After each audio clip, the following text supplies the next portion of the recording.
Today, I'm going to talk you through an exercise called a pelvic floor elevator. So, first, let's take a second to just talk about what the pelvic floor is. It is a sling of muscles, a network of muscles that connect from your pubic bone back to your tailbone. And then there's some also additional attachment points on your two sits bones.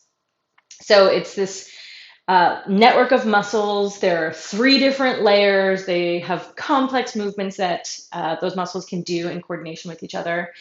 And lots of times we think about lifting the pelvic floor, but it's also important to be able to fully relax the pelvic floor. So I'm going to take you through an exercise that addresses both full activation and full relaxation. So I recommend sitting maybe even on a hard surface so that you can feel your sit bones down into the chair or bench or whatever you're on. Close your eyes and just take a few moments just trying to note where your pelvic floor is right now. So again, between the pubic bone and the tailbone, there are attachment points to the sits bones. And wherever your pelvic floor is right now, we're going to call this the first floor.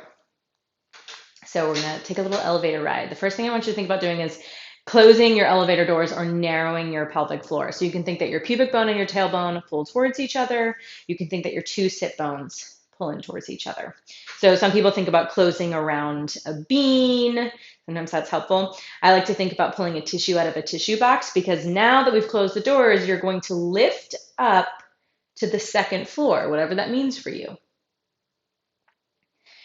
And then you're going to see if you can lift a little bit more up to the third floor. And you want to make sure you didn't just squeeze your bum.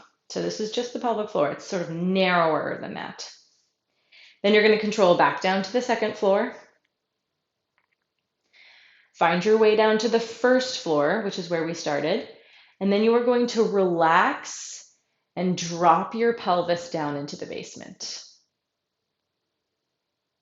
And find yourself back to the first floor. We're going to do that one more time. So everything narrows, elevator doors close. You lift your pelvic floor up to the second floor. Lift a little bit more to the third floor. On the third floor, you might even feel your low abdominals kick on a little bit. Make your way back down to the second floor. Find the first floor. And then relax your pelvic floor down into the basement. Melt your pelvic floor, blossom, bloom, bulge, whatever visualization works for you.